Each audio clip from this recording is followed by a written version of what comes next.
The galaxy panicked after a single message threatened Earth's fate. The universe was quiet, as it always had been. Stars burned in silence, planets moved in slow paths, and Earth continued its daily life without knowing how close it was to changing forever.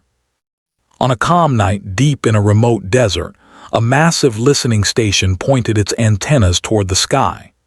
This station was built to hear whispers from space, natural signals, distant stars, and strange cosmic noise.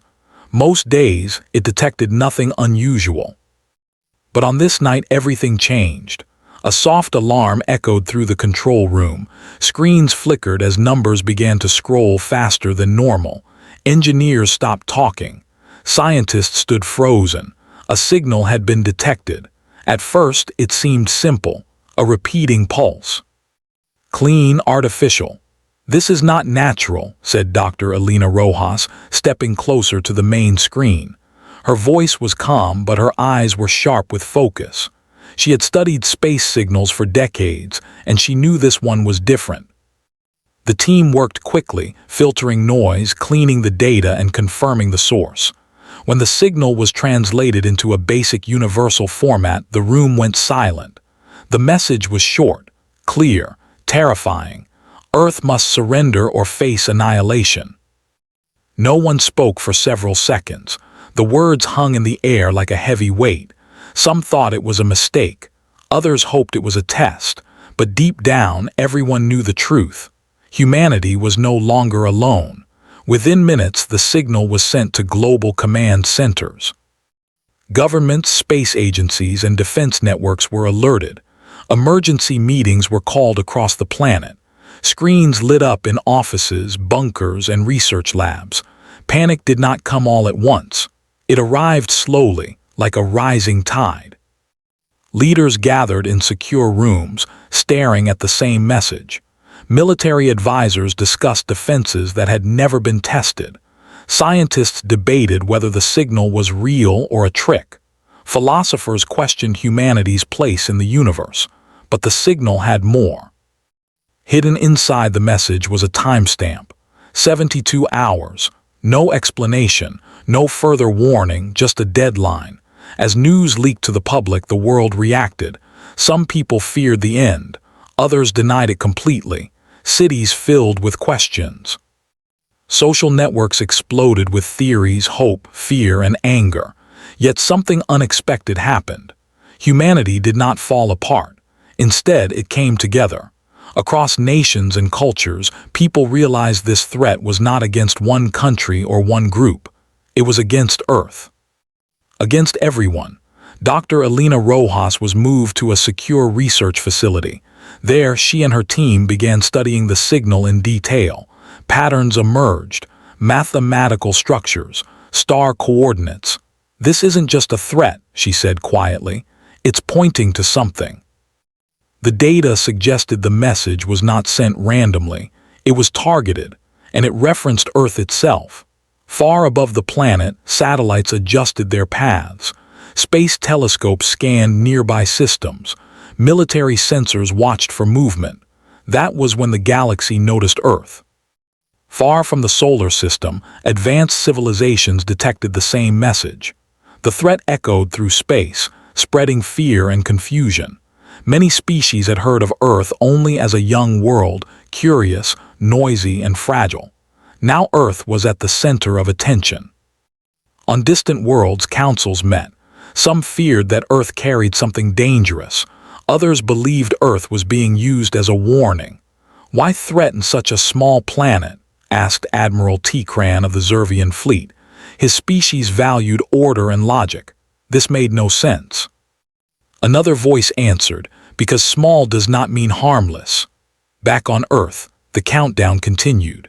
Military forces went on alert, though everyone knew Earth could not win a direct conflict with an unknown galactic power. But surrender was not an option. Captain Liam Harker stood in the operations center of Earth's orbital defense network. He watched data streams flow across massive displays. His face was calm, but his mind raced. "We prepare," he said firmly, "not to fight blindly, but to survive." As scientists worked, a strange discovery was made. The signal's map did not point to space, it pointed to Earth, specifically a remote region covered in ice and silence, the Arctic. Dr. Rojas stared at the projection in disbelief. "This location matches legends," she said. "Old stories, ancient myths, things we thought were symbolic. Human history was full of mysteries buried by time, lost cities, strange artifacts, knowledge forgotten. What if something had been waiting? A joint mission was approved immediately. Time was running out." Special transport vehicles moved across the frozen landscape, cutting through snow and darkness. The team was small but skilled. Scientists, engineers, and security specialists worked together. Captain Harker led the mission. As they approached the coordinates, instruments behaved strangely. Magnetic fields shifted, energy readings spiked. "This place shouldn't exist," one engineer whispered. They began drilling. Hours passed. Then they hit something, not rock, not ice, metal, an entrance. The team descended into the chamber below. Lights revealed walls covered in unfamiliar symbols. The air felt warm, alive. At the center of the chamber floated an object, a crystalline structure glowing softly, the artifact. No one spoke. Every human there felt the same thing. A sense of purpose. Dr. Rojas stepped forward carefully. This could be the reason," she said, "the reason for the message."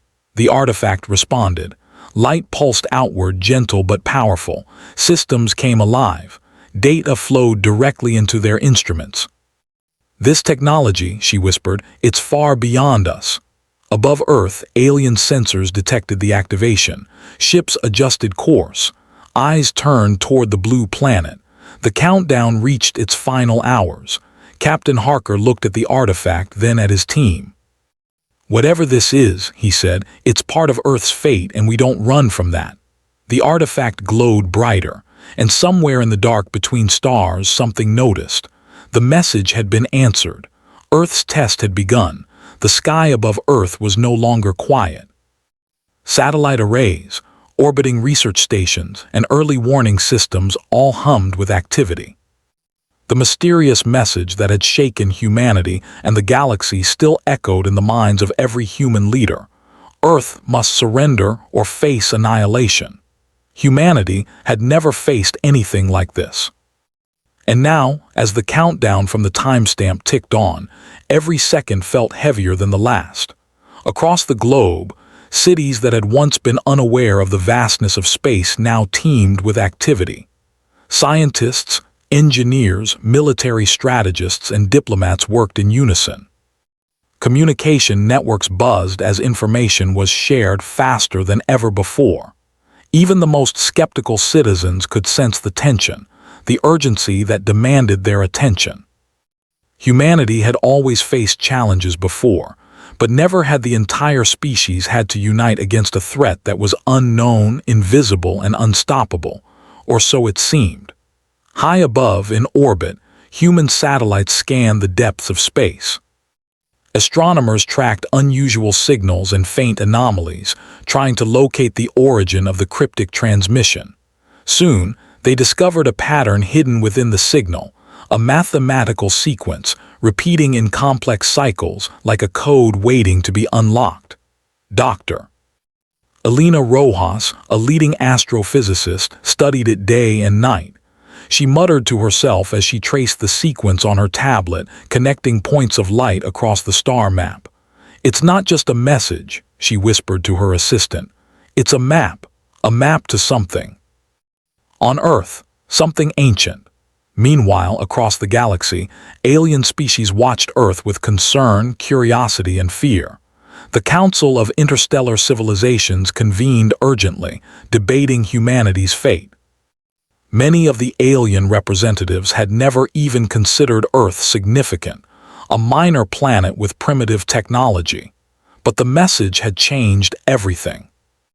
Admiral Tikran of the Zervian fleet, a species known for its discipline and precise thinking, frowned as he looked at Earth's position on the galactic map. "Why would they threaten a world so weak?" he asked. "It must have something that others want." Across the council chamber, a diplomat from the Arvillian hegemony leaned forward. It's possible the humans have no idea of the danger they face. They may be as helpless as they seem. Perhaps they need guidance or intervention. Not all aliens agreed. Some saw potential. Humans were chaotic, unpredictable, yet highly adaptable. That very unpredictability could be dangerous, or it could be revolutionary. Back on Earth, human leaders had no time to wonder, using the information decoded by Dr. Rojas and her team. A joint mission was organized to investigate the possible location of the ancient artifact hidden on the planet. The artifact was unlike anything in human history. Legends from old civilizations, stories passed down for centuries, hinted at objects with immense power, but no one had ever confirmed their existence until now. The mission was daring. Satellites pinpointed a remote location in the Arctic, buried under ice and snow, where magnetic anomalies suggested a hidden structure. The team chosen for the mission included scientists, military operatives, and engineers. Among them was Captain Liam Harker, a veteran of Earth's space defense program. He had seen the impossible and survived, and he carried a quiet confidence that reassured the others. They traveled in specialized transport vehicles designed for extreme conditions. The Arctic winds were merciless, but the team pressed on. Days of snowstorms and darkness tested their endurance. As they neared the coordinates, the ice beneath them hummed faintly, vibrating in strange patterns. Dr. Rojas studied the readings. "This is unlike any natural formation. It's artificial," she said, her eyes wide with awe. Finally, they uncovered the entrance to a hidden chamber, buried deep beneath layers of ice and rock. Inside, strange markings glowed faintly, as if responding to their presence. The artifact was there, a crystalline structure suspended in the center of the chamber, radiating soft light. It was elegant, alien, yet strangely familiar. The moment they approached it, the temperature shifted, and the chamber seemed to breathe as if alive. But they were not alone. Sensors detected movement outside the Arctic base. Alien vessels had entered Earth's orbit, responding to the message they had intercepted. Some intended to destroy, others to observe, and a few to negotiate. Humanity was caught in the crossfire of interstellar politics, their actions scrutinized by species far more advanced. Captain Harker looked at his team. "We need to understand what this artifact does, but carefully. We can't trigger anything that could endanger Earth before we know what it is." Dr. Rojas carefully examined the artifact, running scans, trying to detect its energy source. It was unlike any known element, a combination of materials and energy fields that challenged human science. But the more they studied it, the more they realized its potential. It could generate immense protective energy, enough to shield the entire planet, perhaps even repel attacks from advanced alien technology. As the team debated their options, tension rose in orbit. Alien ships formed a semicircle around Earth, their commanders unsure of humanity's intentions. Diplomatic channels were filled with messages, some hostile, some cautious. Every second brought new risks. Humanity had to act decisively, but with care. Suddenly, the artifact reacted. A pulse of light spread across the Arctic chamber, resonating with the planet itself. The team felt a surge of energy, and Captain Harker realized the artifact was more than a shield. It was a communication device, linking Earth to the wider galaxy in ways they could not yet comprehend. Dr. Rojas whispered, "It's trying to tell us something, or show us something. Maybe it wants us to use it, not to destroy, but to protect." The team faced a critical decision: attempt to activate the artifact fully and risk provoking the alien fleets, or try to neutralize it and hope that Earth could survive without it. The clock was ticking. The timestamp from the original message indicated only hours remained before the unknown threat would arrive. Captain Harker made his choice. "We trust humanity's instincts. We activate it, but carefully. We show the galaxy who we are and what humans can do. As they initiated the activation, a dazzling display of energy erupted from the artifact, forming a protective shield around Earth. Alien ships halted in surprise, scanning the readings. The shield did not harm anyone, but it demonstrated that humanity could wield power intelligently, creatively, and ethically. The Galactic Council was stunned. Reports flooded in. Earth was no longer a mere primitive planet. It had shown ingenuity, courage, and unity. Even those who had doubted humanity now reconsidered their assumptions. Yet the threat behind the original message had not revealed itself. Something, or someone, was still watching, waiting. Earth had survived the immediate crisis, but the challenges ahead were unknown, and perhaps even greater.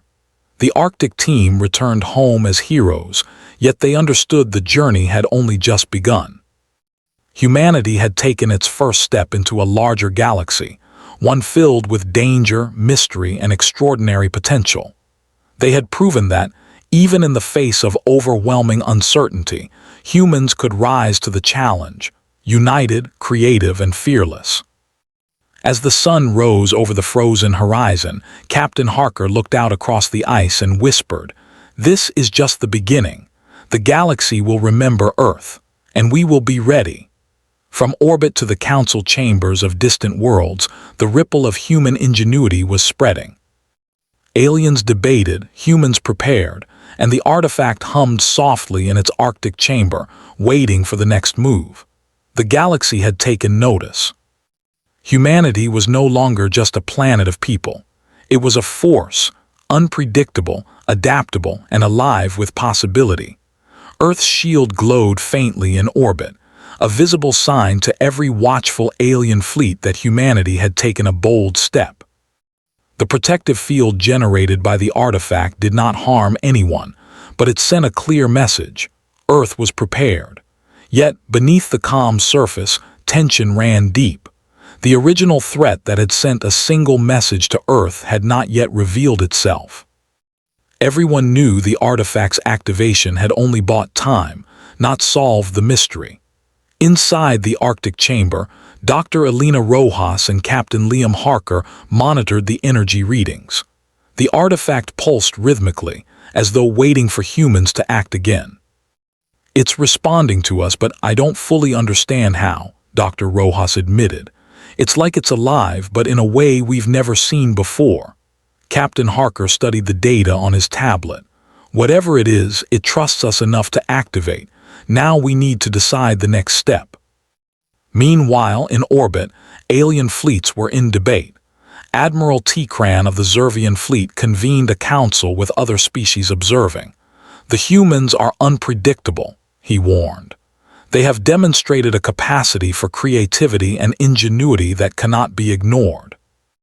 We must watch carefully." Other representatives nodded. Some feared that Earth's actions could change the balance of power, while others argued for peaceful observation. Still, no one wanted to be the first to challenge a planet that had just shown unprecedented adaptability. On Earth, humanity's leaders decided to reach out to the galaxy directly. Using the artifact, scientists developed a method to send a universal signal, one that could be understood across species. They broadcast a simple message. Humans wish to survive, to learn, and to share knowledge, but they would defend themselves if threatened. Dr. Rojas explained, "The artifact is amplifying our intent. It's not just a shield, it's a communicator. We can show the galaxy who we really are." The alien fleets received the signal and paused. For the first time, they saw the humans not as weak, primitive beings, but as a species capable of reasoning, moral decision-making, and rapid problem-solving. The pulse of the artifact resonated across space, creating an aura of curiosity and respect. But just as humans and aliens began to understand each other, the real threat emerged. A shadow moved through deep space, a fleet unlike any seen before. Ships made of dark, shimmering material, almost invisible against the stars, approached the solar system. They had sent the original message, and now they had come to test whether Earth could survive. The galactic fleets prepared for war. Earth's shield held steady, but humans knew it could only protect them so long. They needed a plan. Captain Harker addressed the team once more. "We can't just rely on the shield. We need to use the artifact in a way no one expects. We must be bold and smart." Scientists worked tirelessly, studying the artifact's patterns, searching for weaknesses or ways to enhance its power. Dr. Rojas discovered something remarkable. The artifact could link with human minds, allowing them to collectively control its energy. It wasn't just a machine, it was a tool that responded to creativity and intent. "We have a chance," she said, eyes shining. "If we work together, we can defend Earth without destroying anyone. We can show the galaxy the strength of human ingenuity." The human team synchronized their minds with the artifact, focusing on a single goal: protect Earth, avoid unnecessary destruction, and send a message to the intruders. A wave of energy radiated outward, forming a dynamic, shifting shield that adapted to every attack. The alien fleet was astonished. Every move they attempted was countered, not by brute force but by clever redirection and innovation. Humans had turned defense into strategy, creativity into power. The Shadow Fleet, sensing resistance far beyond what they expected, paused. They studied Earth and its people, realizing that this species was not merely primitive. They were unpredictable, resourceful, and unified in purpose. The artifact pulsed brighter, as if approving humanity's actions. Galactic observers watched in awe. Earth had transformed from a minor world into a symbol of possibility. Humanity had survived the first test and demonstrated that their ingenuity and moral judgment were assets, not liabilities. The Shadow Fleet sent a message, finally revealing itself. "You have proven worthy.